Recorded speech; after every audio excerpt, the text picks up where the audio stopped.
네, 안녕하세요. 영화 리뷰어 시민 케이크입니다. 이번에는 97회 아카데미 상식 후보들 관련해서 간단한 리뷰 영상을 제작해 봤습니다. 아카데미 상식이 이번 해 3월 3일에 진행될 예정인데 엊그제 후보가 공개되었죠? 후보들 보고 좀 많이 놀랐습니다. 일단 작품상 먼저 후보들을 좀 볼게요. 예상했듯이 아노라, 브루탈리스트, 컴플리트 언논, 콘클라베, 듄 파트 2, 에밀리아 페레스, 그다음에 서브스턴스, 위키드 등이 후보에 올랐어요. 저 같은 경우 약간 예외라고 생각한 게 그 I'm Still Here가 후보에 올라서 좀 놀랐습니다. 브라질 영화다 보니까 국제 영화상 후보랑 이제 여우주연상 후보는 예측은 했는데 작품상 후보에까지 오를지 몰랐어요. 이제 에밀리아 페레스도 이제 비영어 영화로 작품상 후보에 올랐는데 I'm Still Here도 같이 나란히 작품상 후보에 올랐네요. 골든글로브랑 크리틱스 초이스랑 영국 아카데미를 좀 따져 보면은 이제 아노라, 브루탈리스트, 콘클라베, 에밀리아 페레스, 서브스턴스 이렇게 작품들이 싸우게 되는데 일단 아카데미 작품상은 많은 분들 아시다시피 감독상이랑 시나리오상, 뭐 각본상, 각색상, 그 다음에 편집상 후보에 올라야 유력해요. 뭐 2010년대랑 20년대 예외적으로 이제 아르고, 버드맨, 코다 같은 예외적인 경우 가끔 있었는데 그런 경우 제외하고는 감독상, 시나리오상, 편집상 후보에 무조건 후보에 올라야 됩니다. 그래야 작품상 수상이 유력한데 지금 작품상 후보들 중에서 감독상, 시나리오상, 편집상 후보에 오른 작품은 아노라, 브루탈리스트, 에밀리아 페레스 이렇게밖에 없어요. 골든글로브에서 드라마 부문 작품상을 받은 브루탈리스트가 제일 유력해 보이고요. 에밀리아 페레스는 지금 13개 부문 후보에 올랐는데 기생충에 이어서 에밀리아 페레스가 비영어 영화로 작품상을 받을 가능성이 아예 없진 않다고 봅니다. 크리틱스 초이스랑 영국 아카데미에서 에밀리아 페레스가 만약에 작품상을 받는다. 그리고 미국 제작자 조합상에서 에밀리아 페레스가 작품상을 받는다. 그러면은 에밀리아 페레스가 기생충에 이어서 비영어 영화로 작품상을 받을 가능성이 있다고 생각은 합니다. 감독상은 살짝 의외였어요. 왜냐면은 제임스 맨골드 감독이죠. 우리한테는 이제 워크 더 라인이랑 로건, 포드 vs 페라리로 유명한 감독님인데 제임스 맨골드 감독이 골든글로브나 크리틱스 초이스에선 감독상 후보에 오르지 못했어요. 그런데 이번에 아카데미에선 감독상 후보에 올랐고요. 이제 근데 제임스 맨골드 감독이 감독상 후보에 오른 게 조금 특이할 뿐이지 그 외 부분들은 골든글로브 크리틱스 초이스 그대로 갔습니다. 뭐 아노라의 션 베이커 감독, 브루탈리스트의 브레이디 코백 감독, 에밀리아 페레스의 자크 오디아르 감독, 마지막으로 서브스턴스의 코랄리 파르자 감독 후보에 올랐죠. 아직 속단할 수는 없는데 크리틱스 초이스랑 뭐 영국 아카데미 결과도 나와야 되지만은 미국 감독 조합상 결과가 나와야 돼요. 아직까지는 브루탈리스트의 브레이디 코백 감독이 받지 않을까 아직은 일단 예상합니다. 나무주연상은 이번에도 와우 아직까지 또 골든글로브에서 나무주연상을 받은 브루탈리스트의 에이드리언 브로디가 유력해 보여요. 사실 이 나무주연상 후보 5명 중에서 아카데미를 수상한 경험 있는 사람은 에이드리언 브로디밖에 없습니다. 에이드리언 브로디가 2003년 아카데미 상식에서 피아니스트로 나무주연상을 받았는데 그때 최연소로 기록을 세웠거든요. 30살에 받아가지고. 근데 이제 티모시 샬라메 같은 경우에는 이제 콜미 바이 유어 네임 이후 두 번째로 후보에 올랐고 나무주연상 도전이고, 콜먼 도밍고는 작년에 러스틴이라는 영화로 나무주연상 후보 올랐는데 지금 2년 연속 후보에 올랐어요. 아직까지 수상 기록은 없고, 랄프 파인즈는 이전에 1994년에 쉰들러 리스트로 나무조연상 후보에 올랐고 1997년에는 잉글리시 페이션트로 나무주연상 후보에 오른 다음에 이번이 세 번째 도전입니다. 그 다음에 세바스찬 스탠은 이번이 첫 도전인데 신기한 게 세바스찬 스탠이 골든글로브에서는 디퍼런트맨으로 코미디 부문으로 나무주연상을 받았는데 디퍼런트맨으로는 이제 후보에 오르지 않고 수상을 놓친 어프렌티스, 이제 도널드 트럼프를 연기한 어프렌티스로 나무주연상 후보에 올랐네요. 골든글로브를 제외하면 다른 시상식이 진행되지가 않았기 때문에 아직까지는 그래도 브루탈리스트의 에이드리언 브로디가 유력한 상황입니다. 여우주연상은 이제 골든글로브 후보들이 그대로 후보에 올랐어요. 일단은 에밀리아 페레스의 카를라 소피아 가스코니 트랜스젠더 배우 최초로 여우주연상 후보에 올랐습니다. 예전에 이제 엘리엇 페이지라는 배우가 여성일 때 성전환 수술 받기 전에 주노란 영화로 여우주연상 후보에 오른 적은 있는데 당시에는 그냥 여성이었고 트랜스젠더가 된 이후에 후보에 오른 게 아니기 때문에 카를라 소피아 가스콘이 트랜스젠더 배우 최초로 여우주연상 후보에 오른 기록을 세우게 된 겁니다. 여우주연상 후보 5명도 이제 아카데미 수상 경력은 없어요. 유일하게 위키드의 신시아 에리보만 아카데미 후보 경력이 있습니다. 2020년에 해리엇이란 영화로 여우주연상이랑 주제가상 후보에 올랐고 이번이 세 번째 도전이에요. 그런데 이렇게 보니까 유력한 수상자는 지금 2명으로 압축이 되고 있어요. 골든글로브 뮤지컬 코미디 부문 여우주연상을 받은 서브스턴스의 데미 무어가 있고, 그 다음에 드라마 부문 여우주연상을 받은 I'm Still Here의 페르난다 토이스가 있습니다. 유력한 사람은 데미 무어라고 생각해요. 왜냐하면 이제 페르난다 토이스 같은 경우에는 크리틱스 초이스랑 영국 아카데미 등 후보에 오르진 못했어요. 그 다음에 데미 무어가 이제 할리우드의 스타 배우였잖아요.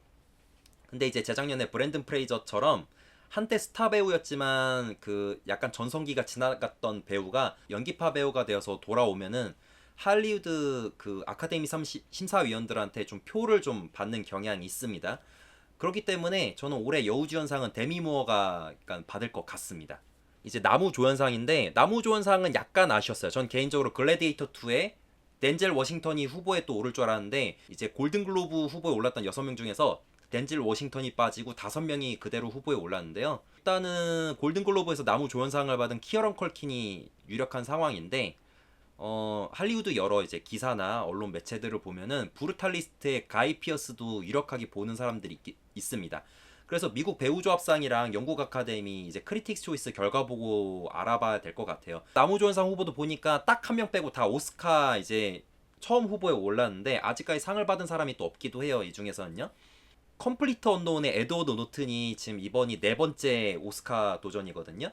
이제 맨 처음 후보에 오른 게 1997년에 프라이멀 피어로 나무조연상 후보에 올랐고 1999년에 아메리칸 히스토리 X로 나무조연상 후보에 올랐고 2015년에 버드맨으로 나무조연상 후보에 올랐는데 이번이 4번째 도전입니다. 그런데 아까 앞서 설명드렸듯이 키어런 컬킨 아니면 가이 피어스가 받을 것 같아서 약간 에드워드 노트는 이번에도 약간 미역국을 먹을 것 같아요. 다음은 여우조연상인데 여우조연상도 보니까 5명이 전부 다 수상 경험이 없어요. 딱 한 명만 후보에 오른 경험이 있는데 브루탈리스트의 펠리티 존스만 이전에 2015년에 사랑에 대한 모든 것으로 여우조연상 후보에 오른 적이 있고 그 외에는 이제 수상한 경험은 다들 없습니다. 여우조연상은 조금 신기한 게 이제 다른 뭐 크리틱스 초이스 영국 아카데미 후보에 오르지 않은 컴플리트 언론의 모니카 바바로가 여우조연상 후보에 올랐습니다. 약간 이례적인 현상인데 그래도 아직까지는 에밀리아 페레스의 조 셀다나의 수상이 가장 유력한 것 같습니다. 저도 이제 에밀리아 페레스를 봤는데 기회가 돼서 조 셀다나 연기가 제일 좋았어요.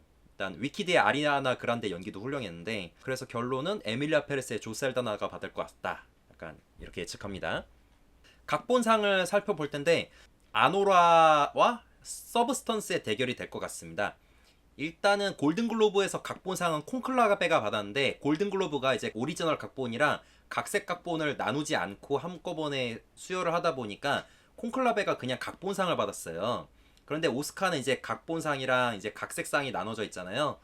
그래서 각본상으로 따지면은 칸 영화제에서 각본상을 받은 서브스턴스, 그 다음에 아노라는 이제 황금종려상을 받았죠. 일단 서브스턴스는 각본 자체가 훌륭하니까 받을 것 같고 아노라 같은 경우에는 지금 현재 아카데미나 이제 여러 영화상에서 사실 아노라가 지금 수상이 좀 많이 약해요.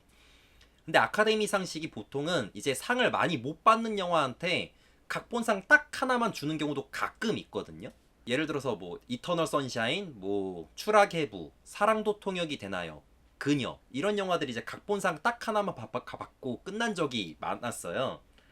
그래서 제가 판단하기에는 이제 아노라가 아마 이제 다른 상들을 많이 못 봤는데 각본상 딱 하나 정도만 받고 체면 치레를 해주지 않을까 약간 이런 예측이 좀 들긴 하고요.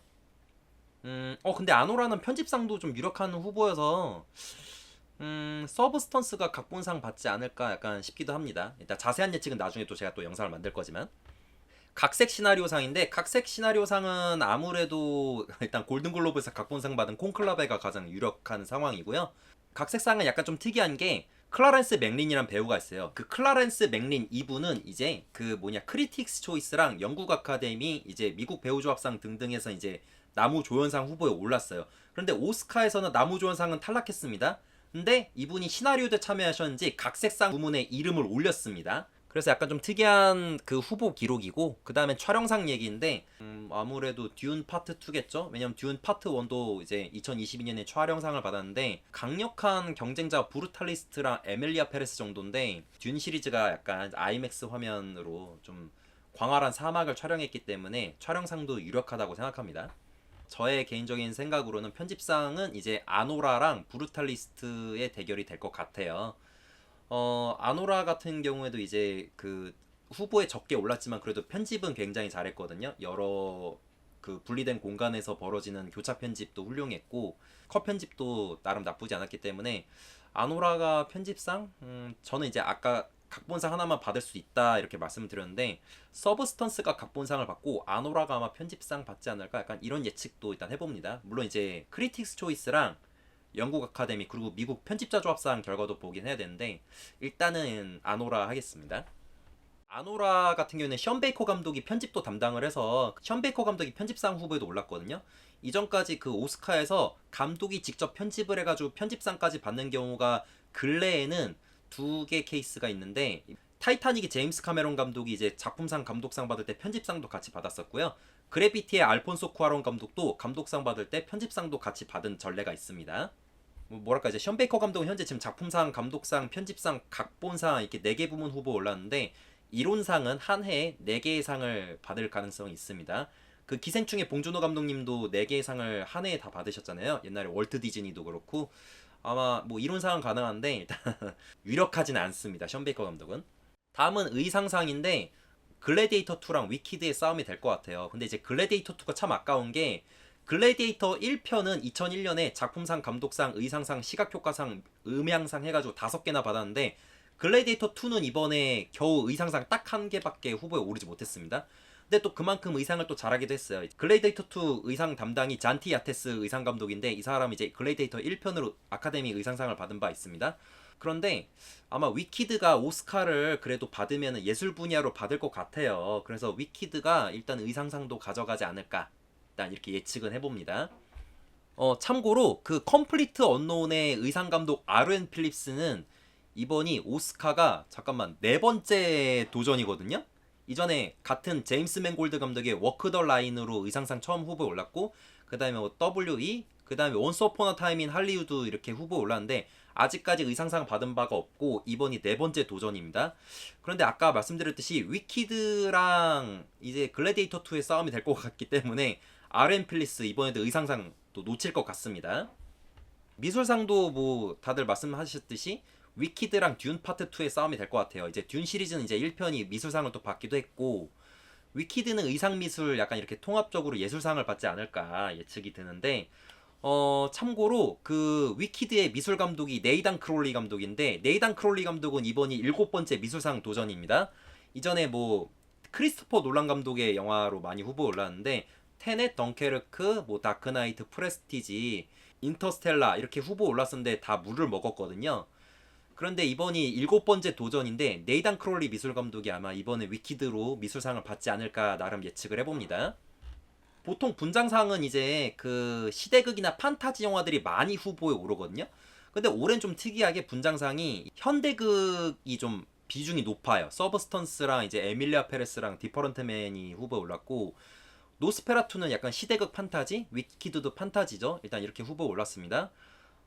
분장상 같은 경우에는 제가 이제 디퍼런트맨 빼고 다 봤는데 나름 후보에 오를 자격은 있어요. 디퍼런트맨도 내용상 이제 분장이 좀 중요한 영화인 것 같고, 에밀리아 페레스는 좀 특이한 게, 여러분도 아시겠지만 그 트랜스젠더 배우 카를라 소피아 가스콘이 출연하는데, 그 배우가 영화 전반부에 남성 분장을 해서 등장하거든요. 근데 전 처음 봤을 때 카를라 소피아 가스콘인지 몰랐어요. 서로 다른 배우가 남성일 때 모습, 여성일 때 모습 연기한 줄 알았는데, 알고 보니까 동일한 배우가 분장을 해서 연기를 한 거였거든요. 에밀리아 페레스도 분장 나쁘지 않고, 노스페라투도 내용은 약간 아쉽지만은 이제 미장센들은 훌륭한데, 특히 그 흡혈귀 백작, 그 다음에 이제 시대극에 맞춰서 분장을 굉장히 정교하게 잘했고요. 서브스턴스는 좀 설명이 필요가 없죠. 아름다워지기 위해 약물을 투여하고, 또 그 과정에서 또 괴물이 튀어나오기도 하는 등 아름다우면서도 그로테스크한 분장을 정말 잘한 영화예요. 그리고 위키드 뭐 아시겠죠? 신시아 에리복 마녀 분장을 하기도 했고, 그렇기 때문에 다들 분장상 후보에 오를 자격은 되는데, 저 같은 경우에는 예측은 일단 위키드가 조금 더 유리하지 않을까 싶긴 합니다. 그래서 위키드가 의상, 미술, 분장이 좀 유력한 상황이고, 뭐 개인적으로 저는 서브스턴스에 좀 투표를 하지만은 일단 위키드가 유리할 것 같습니다. 음악상은 좀 후보에서 이변이 일어났어요. 왜냐면 직전에 골든글로브에서는 챌린저스의 트렌트 레즈너, 에티커스 로스 콤비가 음악상을 받았는데 그 콤비가 후보에도 오르지 못했습니다. 골든글로브엔 다른 시상식이 열리지가 않았으니까 음악상이 대체 어떤 영화가 유리한지는 지금 통계적으로는 아직은 보기 힘들어요. 근데 그럼에도 불구하고 정말 강적들이 후보에 올랐거든요. 일단 콘클럽의 볼커 베르텔만은 2년 전에 서부전선 이상 없다로 음악상을 받은 바가 있고요. 위키드의 이제 스티븐 슈월츠는 옛날에 포카혼타스로 음악상 주제가상을 받았고 이집트 왕자로도 주제가상을 받은 바 있습니다. 그 다음에 좀 특이한 경우인데 와일드 로봇의 작곡가인 이제 크리스 바워스는 이제 작년에 라스트 리페어샵이라는 단편 다큐멘터리가 있어요. 그 영화로 단편 다큐멘터리상을 이미 받은 바가 있습니다. 그러니까 단편 다큐멘터리상을 받은 사람이 그 다음에 음악상 후보에 오른 케이스예요. 제가 봤을 때는 이제 음악상은 뭐 아직까지는 이제 뮤지컬 영화인 위키드가 조금 더 유리하지 않을까. 나중에 이제 영국 아카데미랑 크리틱스 초이스 결과도 봐야 되는데 아직까진 그래도 위키드가 유리할 것 같습니다. 주제가상은 이제 골든글로브에서 주제가상을 받은 엘말, 에밀리아 페레스는 지금 주제가상 후보에 좀 두 곡을 넣었잖아요. 조 셀다나가 부른 엘말, 그 다음에 셀레나 고메즈가 부른 미카미노가 후보에 올랐는데 저는 개인적으로는 미카미노가 받았으면 싶긴 합니다. 그 노래가 좀 더 좋았거든요. 그런데 주제가상을 보니까 이게 올해도 아카데미 회원들이 이제 이게 너무한 건가? 일단 다이앤 워렌 그 작사 작곡가가 또 후보에 올랐거든요. 근데 이분은 이번이 이제 아카데미상이 16번째 후보예요, 이분은. 근데 아직까지도 오스카를 받은 적이 단 한 번도 없습니다. 2년 전에 공로상을 받으신 적은 있는데 이제 경쟁 부문으로 주제가상을 받은 적은 없어요. 이분은 진주만, 기적의 소년, 마셜, 업클로즈 앤 퍼스널 영화 너무 많아요. 근데 이분은 지금까지 단 한 번도 오스카를 받은 적이 없어요. 근데 매해 후보에는 오르고 계속 놓쳐요. 근데 올해도 다이앤 워렌이 상 못 받을 것 같습니다. 왜냐? 에밀리아 페레스가 너무 유력하거든요. 또 상을 못 받으실 건데 이럴 거면 후보에 올리지 말지. 이런 것도 있고 다이앤 워렌 이분 같은 경우에는 좀 이런 약점도 있어요. 왜냐면 아카데미 주제가상이 약간 장편 애니메이션 상이랑 좀 비슷해서 흥행한 노래한테 좀 상을 주는 경우가 좀 많아요. 옛날에 타이타닉의 뭐 마이 헐트 윌 고원이나 겨울왕국의 레릿고도 있고 다이앤 워렌이 참여한 영화들이 좀 상업적으로 엄청나게 대박난 영화들이 별로 없거든요. 진주만이랑 아마겟돈 빼면 이제 흥행한 영화가 별로 없어요. 그렇기 때문에 제가 봤을 때는 아무래도 그냥 올해도 다이앤 워렌이 상을 못 받지 않고 넘어가지 않을까 싶습니다. 뭐 참고로 옛날에 그 음향기사 중에 케빈 오코넬이라는 분이 있는데 근데 그분은 이제 21번째 도전 만에 음향상을 받았어요. 그래서 다이앤 워렌도 아마 좀 시간이 더 흘러서 약간 21번째 도전 만에 주제가상을 받지 않을까 싶습니다. 그리고 또 엘튼 존이 이번에 또 후보에 올랐는데 엘튼 존 같은 경우에는 아카데미 주제가상을 두 번 받았죠. 라이온 킹의 Can You Feel the Love Tonight으로 받은 적이 있고 2020년에 이제 로켓맨으로 이제 주제가상을 받은 바 있잖아요. 또 콤비인 그 버니 터핀도 로켓맨으로 같이 주제가상을 받은 바 있고 근데 그럼에도 불구하고 역시 에밀리아 페레스가 좀 더 유력하다 일단 말씀드립니다. 음향상 후보에 딱 오를 영화들이 딱 후보에 올랐네요. 컴플리트 언론이랑 위키드, 듄 파트 2, 와일드 로봇도 후보에 올랐고요. 개인적으로 이제 에일리언 로물루스가 음향상 후보에 오르지 못한 게 조금 아쉽습니다. 음향상은 보니까 이제 아카데미 음향상이나 음향 편집상 옛날에 자주 받았던 분들이 또 후보에 또 올랐어요. 듄 파트 2에는 이제 리차드 킹 경이 후보에 올랐는데 리차드 킹 경은 이전에 이제 다크나이트, 마스터 앤더 커맨더, 더 파 사이드 오브 더 월드로 인셉션으로도 그 음향 편집상을 많이 받으신 분이고 위키드에는 이제 앤디 넬슨이 참여했는데 앤디 넬슨은 이전에 라이언 일병 구하기로 이제 음향상을 받은 바 있고 레전드들이 약간 좀 모여 있는 군상인데 그래도 음향상 아무래도 또 1편처럼 듄 파트 2가 좀 유리하지 않을까 싶습니다. 보통 이제 뮤지컬 영화가 음향상 후보에 오르면 뮤지컬 영화가 그대로 받는 경우가 있는데 시카고처럼 근데 이번에는 아무래도 듄 파트 2가 좀 유력한 것 같아요. 시각 효과상 개인적으로 에일리언 로물루스가 후보에 올라서 정말 다행이라 생각합니다. 영화 좀 재밌게 봤기 때문에 시각 효과상은 뭐 파트 1처럼 듄 파트 2가 또 받을 것 같긴 해요. 그런데 위키드가 또 나름 강적이긴 하거든요. 왜냐면 듄 파트 2가 약간 약점이 개봉한 지 너무 오래됐어요. 작년 아카데미 상식 하기도 전에 이미 개봉을 해가지고 살짝 대진운이 살짝 불리하거든요. 안 그래도 올해 또 후보에도 많이 못 올랐는데 위키드가 아마 치고 올라오지 않을까? 근데 그럼에도 불구하고 그 두니 빌네브 감독이 그 정교하고 디테일한 그 시각 효과 때문에 아직까진 듄 파트 2가 시각 효과상 받을 것 같다. 일단 이렇게 하겠습니다. 국제 영화상은 뻔해요. 이미 끝났어요. 왜냐면은 매해 국제 영화상이랑 작품상이랑 같이 후보에 오른 영화들이 계속 매해 있어요. 어느 순간 그게 관습이 되는데 뭐 옛날에도 똑같죠. 뭐 와호장룡이 그랬고 인생은 아름다워가 그랬고 제트가 그랬고 아무르가 그랬죠. 로마도 그랬고 기생충도 그랬고 뭐 서부전선 이상 없다도 마찬가지고 드라이브 마이카도 그렇죠. 그렇기 때문에 뭐 올해는 뻔하죠. 에밀리아 페레스가 그냥 그대로 국제영화상 받을 것 같습니다. 플로우가 좀 특이한데 애니메이션 영화인데 국제영화상 후보 올랐어요. 이런 경우가 제가 기억하기로는 2022년인가 그때쯤에 그 나의 집은 어디인가 원제목 플리 그때 국제영화상 장편 다큐멘터리상 장편 애니메이션상 후보에 동시에 오른 적이 있었는데 그 이후 정말 오랜만입니다. 국제영화상이랑 장편 애니메이션상 후보에 같이 오른 영화가. 그래서 플로우는 일단 뒤로 얘기해야 될 것 같은데 장편 애니메이션상 얘기를 하면 지금 현재 플로우랑 와일드 로봇의 싸움이에요. 다른 작품들 얘기하면 달팽이 회고록은 좀 인디 애니메이션인 것 같은데 주목을 좀 덜 받는 것 같고 인사이드 아웃 2는 1편에 비해 주목을 너무 못 받아요. 그리고 또 참고로 완성도 1편에 비해 좀 아쉽기도 하고 실제로도. 그다음에 월레스와 그로 및 복수의 날개 역시 옛날에 거대 토끼의 저주보다 좀 약간 주목도가 좀 낮아요. 그래서 와일드 로봇이랑 플로우의 싸움이 될 것 같은데 저 같은 경우는 두 작품 다 봤는데 플로우가 좀 더 완성도가 더 높긴 해요. 그리고 애니메이션의 칸 영화제를 할 수 있는 안시국제 영화제에서 상을 받기도 했고 그 다음에 골든글로브에서 좀 특이하게 비상업 애니메이션인데 장편 애니메이션상을 받았단 말이에요. 그래서 좀 유력하지 않을까? 플로우가 조금 더 와일드 로봇 같은 경우에 좀 상업성 때문에 좀 주목도가 있고 개봉 시기 때쯤에 호평을 많이 받았죠. 그리고 아카데미가 예전에도 그랬는데 그 상업용 애니메이션상한테 상을 준 게 너무 많아요 케이스가. 그리고 실제로 심사위원들도 애니메이션을 이렇게 주의 깊게 안 봐서 상업용 장편 애니메이션이 장편 애니메이션상을 받는 경우가 많기 때문에 와일드 로봇도 좀 나름 유력하다. 근데 또 작년에 또 미야자키 하야오 감독의 그대들은 어떻게 살 것인가가 또 물론 이제 상업적으로 실패한 영화는 또 아니지만은 그래도 작품성으로 또 받았기 때문에 일단 플로우가 아직은 유력한 것 같습니다. 단편 영화상, 단편 다큐멘터리상, 장편 다큐멘터리상, 단편 애니메이션상 후보작들은 이제 대중적으로 많이 풀리진 않는데 넷플릭스나 디즈니 플러스로 그 후보작 중에 한두 개 정도는 공개가 되긴 해요. 이게 작년에 이제 기상천외한 헨리 슈거 이야기처럼 그 공개가 된 경우 가끔 있기 때문에 2월 안에 일단 뭐 공개가 되면은 뭐 제가 감사하고 또 후기를 또 남기도록 하겠습니다. 일단 올해는 아까도 설명드렸듯이 아노라, 브루탈리스트, 에밀리아 페레스, 콘클라베, 서브스턴스의 대결이 될 것 같아요. 근데 그 중에서도 콘클라베가 약간 의외인 게 감독상 후보에 오르지 못했어요. 그래서 약간 좀 불리하다고 좀 생각하고 서브스턴스는 편집상 후보에 오르지 못했어요. 그래서 좀 약간 아쉽다. 아노라는 지금 할리우드 다른 메이저 영화상에서 성적이 좀 안 좋아요. 그래서 유력하지 않다.